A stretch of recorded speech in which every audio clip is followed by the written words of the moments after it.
Hi, thanks for watching, and over the next few minutes I'm going to show you how to register an Australian company online. So after you've registered, the system will take you to your company's page. Being a new user, there won't be any companies listed, but you can click Start a New Company button to go to the company's form.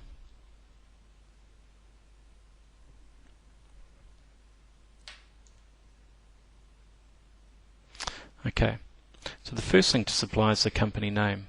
Reserved words such as corp or bank require consent from the relevant body. If you're unsure about what is acceptable, click the ASIC reserved words link below this box. Okay, the legal descriptions are all legally equivalent and will appear at the end of your company name. So I'll just select the default Pty Limited. The ACN as company name is not used by many people, but if you don't want a company name, then ASIC will create your company as ACN with the ACN following it, Pty Limited, or whatever your legal element was. Most people just leave this as no. Next question down is place of incorporation, which is quite simply the state that you're incorporating your company.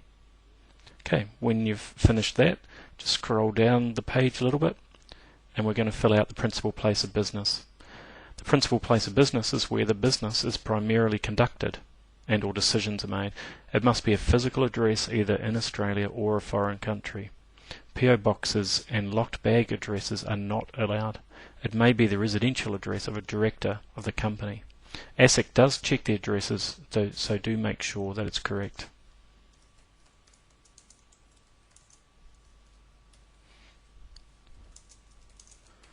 I'll just quickly supply some details here.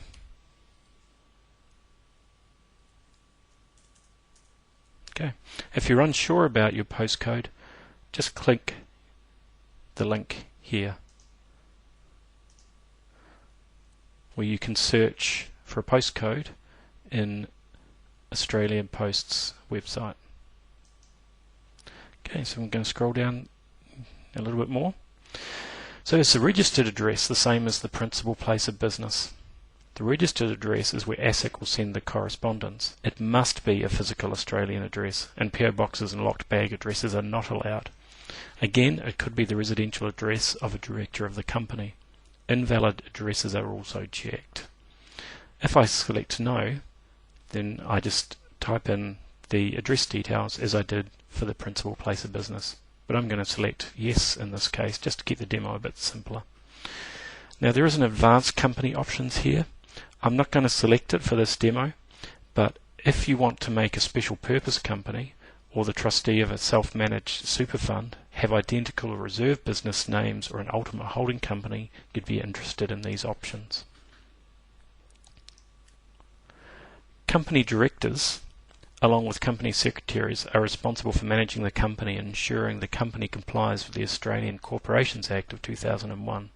Proprietary companies must have at least one director. It is also required that at least one of the directors must be resident in Australia and over 18 years old. Okay, so I'll just supply some details here. Now, for Bob's address, I'm going to click the copy address button, and by clicking that means I don't have to fill it out twice. Of course, if it is different, then just put in the correct address for Bob. So I'll scroll down some more, and we require some personal details. So he was born in Sydney.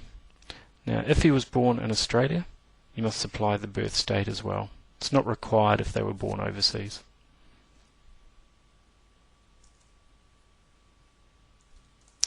Now, date of birth. Your director must be over 18 years of age, or else it will be rejected by ASIC. Now, scrolling down.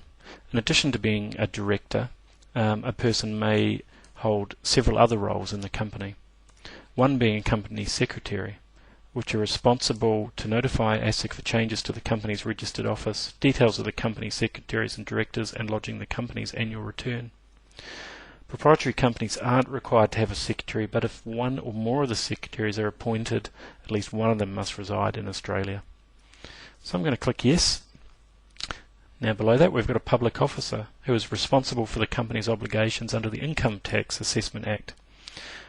If the company does not meet the obligations, then the public officer is liable for the same penalties as the company. So I'll click yes for that as well. Shareholders, everyone pretty much understands shareholders. They're individuals or institutions, including corporations, that legally own a share of the company. They buy shares which represent part ownership of a company. Proprietary companies are limited to 50 non-employee shareholders. So I'm going to say yes, Bob is going to be a shareholder. Now a little table appears with a share type. Number of shares, held in trust, payable per share and paid per share. So what does that mean? Share classes are used to assign different rights to shareholders and members. Examples of rights would be the right to attend and vote at meetings of shareholders and receive dividends, etc. Ordinary shares are by far the most common type of share. This type of share makes up the vast majority of shares for sale on the stock exchange, for example. Shareholders of ordinary shares have the normal and ordinary rights as set out in various sections of the Corporations Act 2001. The number of shares issued is entirely up to the applicant. The main thing is to reflect the ownership of the company. For example, a company that is equally owned by two people could be represented by each person holding 1 share or 50 shares each. Held in trust. If a shareholder is holding shares for the benefit of someone else, they are required to inform ASIC. The payable per share represents the limit of the shareholder's legal obligation to pay the debts of the company. It also represents the initial capital of the company. However, it is also possible to partially pay the cost of the shares and be liable for the remaining amount if the company needs money. Look, for most people, especially mums and dads, just the best advice would be to leave the default settings here. Now, if we want to add a second director, just click the Add Director button. Go through the same process, filling out the name, address, personal details, roles, and shareholding. However, for this demo, I'm going to leave it as one director just to keep it simple. Now we can also add a shareholder or that is a non-director. This can be a person or organisation. For example, if you had a second company that was going to hold shares in your new company, this is where you would add those details in. For the purposes of the simple demonstration, I won't add a second shareholder, and we'll move on to share issues and transfers. So select Advanced Options if you wish to make changes to the standard share issue and transfer settings for the transfer of shares in your company. And if you're not sure, use our default options, which apply to most proprietary companies. So just to cover that off quickly, I'll click Yes. And it relates to the issue of new units of shares or the transfers of shares. And this is just about a preemption right, which is a contractual right to acquire them before they can be offered to any other person or entity. And again, this also applies to transfers of existing shares. A come-along right assures that if a majority shareholder sells his stake, minority holders are forced to join the deal. This right protects majority shareholders. A tag-along right assures that if the majority shareholder sells his stake, minority holders have the right to join the deal and sell their stake at the same terms and conditions as would apply to the majority shareholders. This right protects minority shareholders.